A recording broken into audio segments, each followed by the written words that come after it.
the Zionist organization declares war on Saudi Arabia and demands an immediate halt to arms supplies to it. The 1897 document reveals what was hidden. Riyadh bombed an Emirati ship, and Abu Dhabi is Israel's trusted ally. Trump moves the fleets to wipe out Iran, and the Gulf closes its skies to the midnight hammer. The allies turn against each other. Britain and Canada flee to China, and Putin offers to buy Greenland to ignite the West. Gold breaks the $5,600 barrier. Has the collapse of the global economy begun while we sleep? Welcome to the episode of The Fall of the Masks. The episode we've been waiting for to present to you the most dangerous document issued in the past 24th year. A document that turns all the scales and reveals who is the enemy and who is the friend in the eyes of the masters of the New World.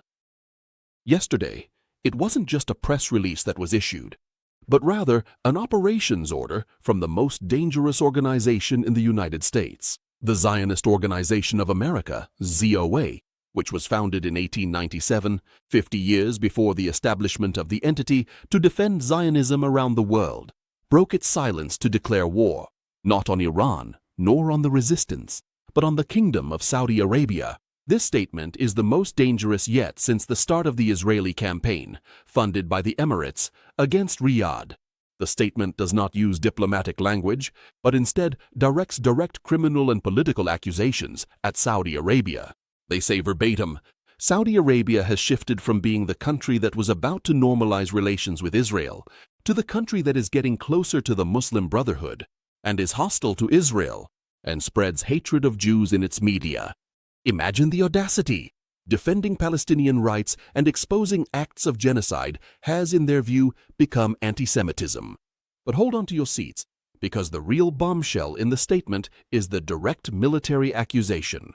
The Zionist organization cries out and says, Saudi Arabia bombed an Emirati ship at the port of Mukalla in Yemen. Yes, the Zionist lobby in Washington is adopting the Emirati narrative word for word, and is defending an Emirati ship and accusing Saudi Arabia of attacking it. Why is a Zionist organization mourning an Arab ship?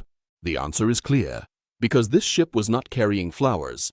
Rather, it was a lifeline supplying the project to divide Yemen. It was serving the agenda that seeks to turn southern Yemen and its ports into Israel's back colonies. When Saudi Arabia struck that ship, according to their claim, it struck the Israeli hand hiding inside the Emirati glove. The statement continues the Zionist horror story, and they demand that the Trump administration immediately halt the sale of F-35 aircraft to Saudi Arabia, and they presented reasons for this that reveal their strategic fear. They said, Saudi Arabia has signed a joint defense agreement with Pakistan, the Islamic nuclear power, and we fear that aircraft technology might leak to them. They are terrified of the idea that Saudi Arabia could possess an Islamic nuclear claw, or that it might step out from under the American umbrella. And they added another reason. Saudi Arabia has grown closer to China and is pressuring, along with Qatar and Oman, to prevent a strike on Iran.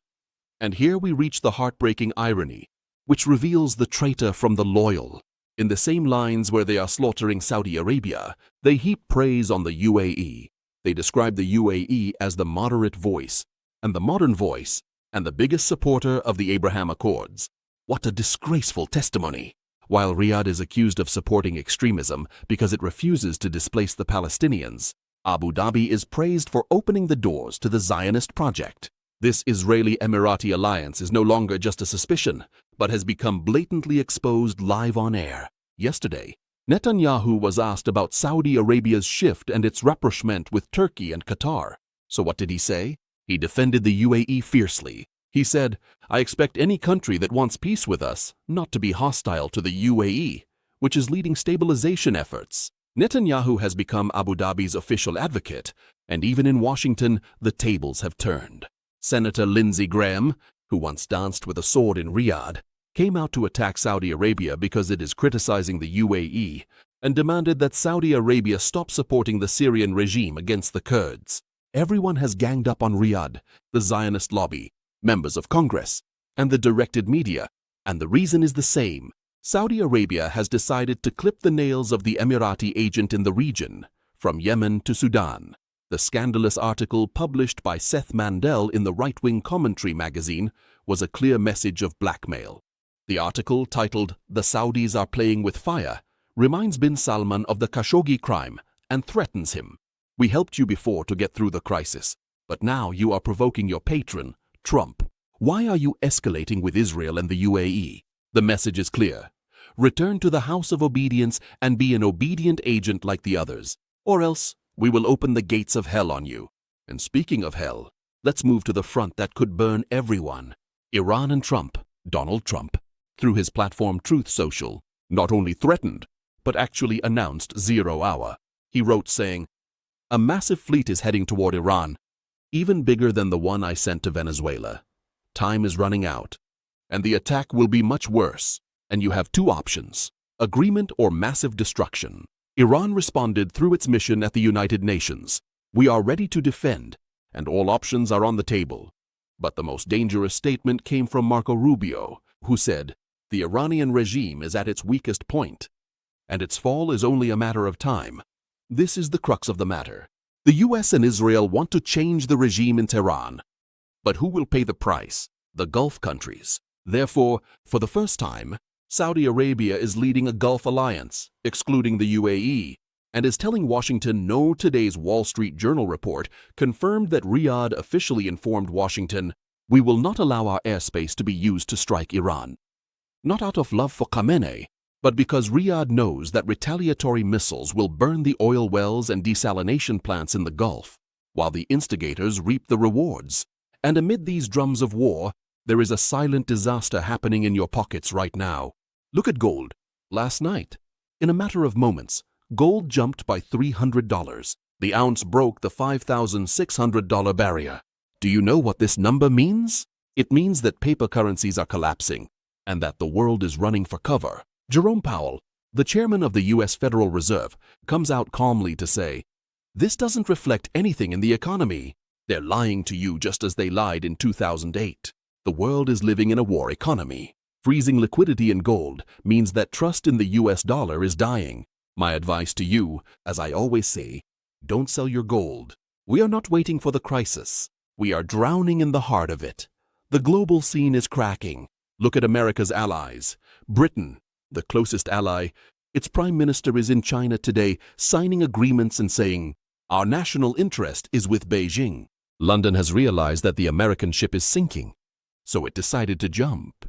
And Canada, America's neighbor, refuses to submit to Trump's tariff threats and announces the continuation of its partnership with China through 12 new agreements. Even Putin, the Russian fox, has entered the scene to play with the West's nerves. Putin comments on America's desire to buy Greenland from Denmark and calculates it with pen and paper as if he were the world's broker. They bought Alaska for such and such, and Greenland is worth such and such, and the Americans can afford to pay. Putin kills 2 birds with 1 stone. He ignites the conflict between Europe and America and reminds everyone that the coming struggle is over the Arctic and its resources. We are facing a terrifying final scene. Saudi Arabia is facing the fiercest joint Zionist Emirati attack because it refused to be the bridge for liquidating the Palestinian cause and dividing Yemen. Iran is facing the threat of annihilation, and the entire region is standing on the edge of a volcano, and the global economy is breathing its last. And gold is screaming in your faces. Protect your money. There is no longer any room for neutrality. The battle has become a zero-sum game.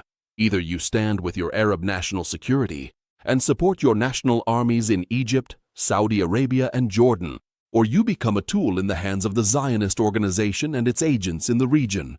The coming days will not be like the days that have passed, and what is hidden is even greater.